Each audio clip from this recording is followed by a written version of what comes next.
அது எப்படி நீங்க சொல்லுவீங்க? யார் சொன்னா? படம் நல்லா இல்லைன்ட்டாங்களா? யார் சொன்னது? பேபி அவங்க படம் பார்க்க தெரியலன்ற.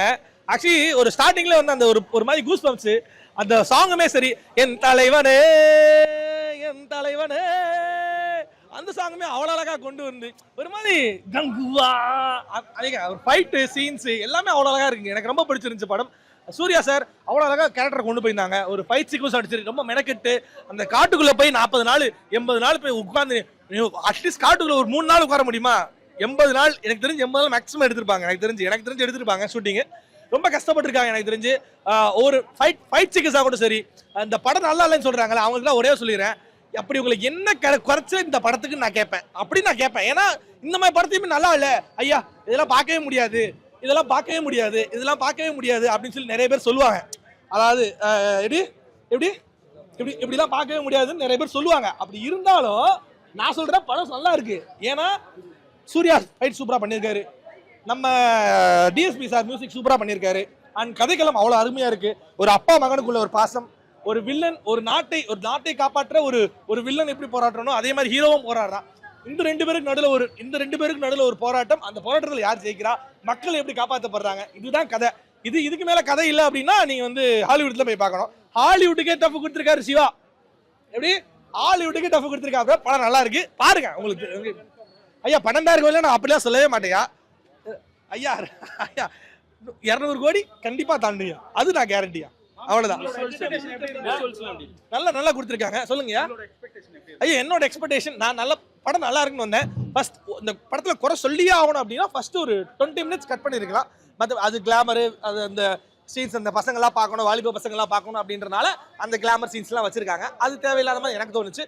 பட் ஆனால் அந்த பையன் கூட டைம் ஸ்பெண்ட் பண்றத அதையும் காமிச்சிருக்காங்க. அதுவுமே எனக்கு கொஞ்சம் ஒரு மாதிரி கொஞ்சம் பெருசா இருக்க மாதிரி இருந்துச்சு. மற்றபடி எனக்கு படம் ரொம்ப பிடிச்சிருந்துச்சு ஐயா. அருமையா பண்ணியிருந்தாங்க. அந்த முதலையை தூக்கி இப்படி வச்சு அப்படியே திரும்பும் போது அதுவுமே ஃபர்ஸ்ட் ஆஃப் எனக்கு போருங்க. யோகி பாபாலாம் காமிச்சு படம் வந்து லவ் சாங்ல போச்சு. ஒரு மாலை நீல அதுவெல்லாம் வரும் பார்த்தேன். அந்த பையனை காமிச்சவன தான் 70ஆம் நூற்றாண்டுக்கு போயிட்டேன். 700 வருஷம் எப்பா, 700 வருஷம்னா சாதாரணமா? கீப்பு ஓகேவா? கீப்பு அப்புறம் ராஜராஜ சோழன் இதெல்லாம் வரும் கதை ஓகேவா? காஸ்டியூம் வந்து சூப்பரா இருக்கு சூர்யாது. எனக்கு அந்த சூர்யாவோட இந்த சூர்யா சுத்தமா எனக்கு பிடிக்கவே இல்லை. அந்த குழந்தைய பிளேட்ல காப்பாத்துறது சுத்தமா எனக்கு பிடிக்கல. அந்த சூர்யா ஃபைட் பண்றது எனக்கு எக்கச்சக்கமா பிடிக்குது. ஆம்ஸு அந்த கயிறை விட்டா கீழே அந்த குழந்தை திமிங்கல்ற மாடம். இது வந்து விமானத்துல வந்து காப்பாத்துறா போல. அது எனக்கு நிறைய படம் பார்த்துட்டு அந்த விமானத்துல காப்பாத்துறது, ஹெலிகாப்டர்ல காப்பாத்துறது. ஆனா அங்க வந்து இந்த போர் புழிஞ்சு அந்த காட்டுவாசிங்க அந்த மலைவாழ் மக்கள் சண்டை போட்டு அந்த குழந்தைய காப்பாத்து அந்த கிளைமேக்ஸ் எனக்கு ரொம்ப பிடிச்சிது. கண்ணாடி இல்லாம அந்த படம் எடுத்துக்கலாம். ஏன் பொன்னியின் செல்வன் அப்படித்தானே எடுத்தாங்க? ஃபர்ஸ்ட் பார்ட்டா அப்படிதான் எடுத்தாங்க, செகண்ட் பார்ட்டா எடுத்தாங்க. ஏன் கண்ணாடி? குழந்தைக்கு அந்த குழந்தைக்கு எனக்கு செட் ஆகுது, குழந்தைக்கு செட் ஆகுதுப்பா அந்த கண்ணாடி. எனக்கு செட் ஆவா. அவங்க கொடுக்குற கண்ணாடி குழந்தைங்க பார்க்க முடியாது, அவ்வளவுதான் சொல்ல விட. இந்த படம் வந்து டுஸ்ட் தான் வச்சுக்கிறாரு சிறுத்து. அதே வந்து சிவா சிறுத்தைன்னு ஒரு படம் வந்ததுல யாரை வச்சு?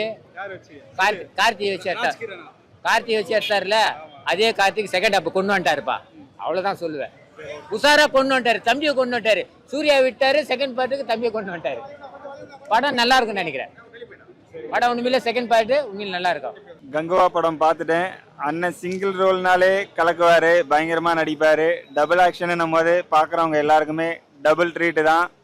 சிவா டைரக்ஷன்ல ஒரு கமர்ஷியல் ஃபிலிம், அதுக்கப்புறம் எமோஷனல் ஃபிலிம் தான் பார்த்துருக்கோம். இந்த படம் ரொம்ப சூப்பரா ஒரு பழங்குடியின மக்களுக்கு போராடுற மாதிரி ஒரு ஸ்கிரிப்டை எடுத்து நடிச்சிருக்காரு சூர்யா அண்ணன். ரொம்ப ரொம்ப சூப்பரான ஸ்கிரிப்ட்ல சூர்யா அண்ணனை யூஸ் பண்ணியிருக்காரு. ஒரு ஸ்டார் கூட்டமே நடிச்சிருக்காங்க, அதுதான் படத்துக்கு ஒரு பெரிய பிளஸ். கிங்ஸ்லின், அதுக்கப்புறம் யோகி பாபு அண்ணன், கேஎஸ் ரவிக்குமார் சார், எல்லாரோட ஆக்டிங்குமே சூப்பராக இருக்கு. நிறைய செலவு பண்ணியிருக்காங்க, நிறைய உழைச்சிருக்காங்கன்றது ஸ்க்ரீனில் நல்லா தெரியுது. ஃபர்ஸ்ட் ஹாஃப் மட்டும் கொஞ்சம் லேகாக இருக்கு, செகண்ட் ஹாஃப் சூப்பராக இருக்கு. எல்லாரும் வந்து பார்த்து என்ஜாய் பண்ணலாம், சூப்பராக இருக்கு படம்.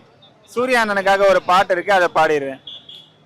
யா யா யா யா சூர்யா, சூர்யா அண்ணன் போல இங்க யாருயா? ஆக்டிங் இல்ல அண்ணன் ஒரு அலமரம், அகரத்தையே வாழ வைக்கும் வாழமரம். சூர்யா சூர்யா சூர்யா, ஊருக்குள்ள ரொம்ப நல்ல பேரியா. அண்ணனுக்கு ஊரு ஃபுல்லா ரொம்ப நல்ல பேரியா. கங்குவா படம் வந்து இங்க பாரியா பாரியா பாரியா. கண்டிப்பா கங்குவா படம் கண்டிப்பா ஒரு ஹிட் படமா ஆகும். சூர்யா அண்ணனுக்கும் சிவா அண்ணனுக்கும் ஒரு பெரிய வாழ்த்துக்கள். தேங்க்யூ. படம் நல்லா இருக்கு சார். வந்துட்டு ஃபர்ஸ்ட் ஹாஃபில் ஒன் டைம் வாட்சபிள் தான் நினச்சேன். ஏன்னா ஃபர்ஸ்ட் ஹாஃபில் பார்த்தீங்கன்னா ஃபர்ஸ்ட் நெகட்டிவ் சொல்லிடுறேன். லெட் டவுன் பண்ணிட்டாங்க ஸ்டோரிஸ் ரைட்டிங்கில். அங்கங்கே லேகிங் இருந்தது. ரொம்ப ரஷ்அப் பண்ணிட்டாங்க. அதாவது இன்டர்வெல்குள்ளே நான் இந்த கதையை நான் சொல்லி ஆகணும், ஸோ இந்த இடத்துல இந்த பாட்டை நான் முடிச்சாகணுங்கிறதுக்காக இன்டர்வெல்குள்ளே ரஷ்அப் பண்ணனால அந்த இடம் பார்த்தீங்கன்னா ரொம்ப குயிக்காக பண்ணிட்டாங்களோ, பெருசாக எமோஷனல் கனெக்ட் இல்லையோன்னு தோணுச்சு. பட் செகண்ட் ஹாஃபில் வந்துட்டு நல்லாவே பிடிச்சிட்டாங்க. செகண்ட் ஹாஃபில் பார்த்தீங்கன்னா அந்த ஃபர்ஸ்ட் ஹாஃபில் எங்கே கண்டினியூட்டி நமக்கு எக்ஸ்பெக்ட் பண்ணமோ அங்கேருந்து நல்லாவே வந்தது. ஸோ கடைசியாக எமோஷ்னலாக நல்லாவே கனெக்ட் ஆச்சு. ஆஸ் அ கமர்ஷியல் ஃபிலிமாக ஓகே, இந்த ஸ்டோரி தான் சொல்ல வராங்க, இந்த எமோஷனல் கண்டென்ட் தான் வந்துட்டு படத்தில் இருக்குது. ஏன்னா ப்ரொமோட் பண்ணும்போது சிவா சார் வந்துட்டு எல்லா இன்டர்வியூஸ்லையும் எமோஷனலாக படம் நல்லாயிருக்கும், ஸோ ஒரு லைனில் ஒன் லைனரில் இந்த ஸ்டோரிக்காக படம் ஓடும் அப்படின்ற மாதிரி சொன்னாங்க. ஸோ அதை வந்துட்டு அவரோட ரைட்டிங்கில் அவருக்கு என்ன வருமோ அதை வச்சு பண்ணியிருக்காரு நல்லாவே. ஸோ நல்லாவே இருக்கு, நல்லாவே பண்ணியிருக்காங்க. ஸோ இப்போ தமிழ் சினிமாவில் பார்க்கும்போது ஒவ்வொரு சீக்வன்சஸ் வந்துட்டு ஒவ்வொரு மூவிஸில் நல்லாயிருக்கும்.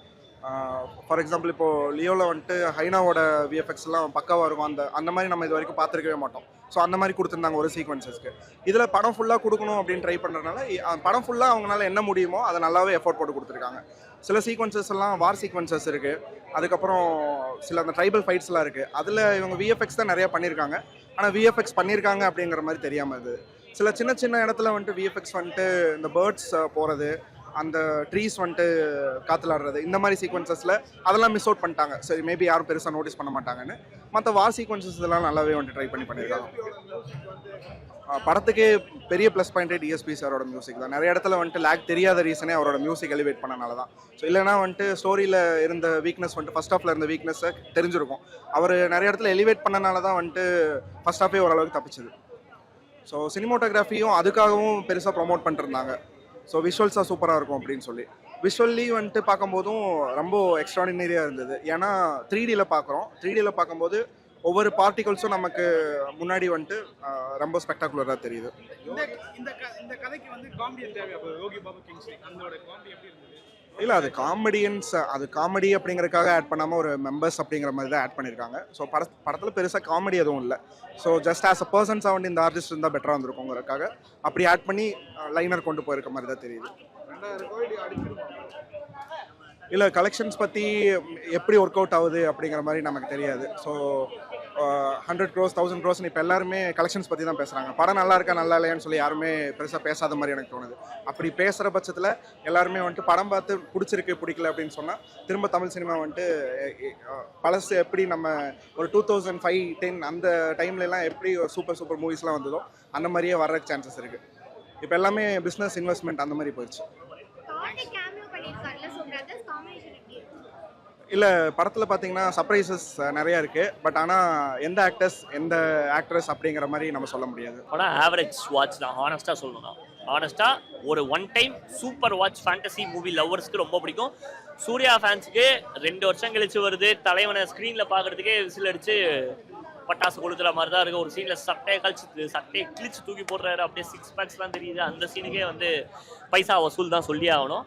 பட் அதை தாண்டி வந்து சிவா வந்து பேன் இண்டியன் மூவிக்கு கொஞ்சம் பெட்டராக ஸ்க்ரீன் பிளே ஸ்டோரி எழுதிருக்கலாம்னு தோணுச்சு. Pretty much decent watch. கண்டிப்பாக ஃபேமிலியோட போய் எல்லாருமே படத்தை பாருங்கள். ஃபேண்டஸியாக பாருங்கள், லாஜிக்கோட பார்க்காதீங்க. லாஜிக்கோட பார்த்தா என்னடா பாம்பு வச்சு அடிக்கிறான், குரோக்கடையில் கொலை பண்ணுறான் அப்படிங்கிற மாதிரி தோணும். அதெல்லாம் வந்து லாஜிக்கை தாண்டி ஒரு படம் இது.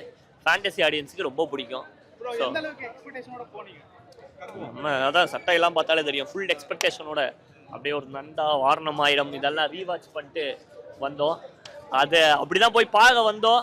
பட் எனக்கு வந்து அதான் ஓவர் ஹைப் ஏற்றிட்டாங்களோ படத்துக்கு. 2000 கோடி 4000 கோடின்னு பிஸ்னஸ்லாம் பேசி அதெல்லாம் பண்ணாமல் காமாக ஜாலியாக வந்து போய் பாருங்கடான்னு சொல்லியிருந்தாலே படம் சூப்பராக இருந்திருக்கும்.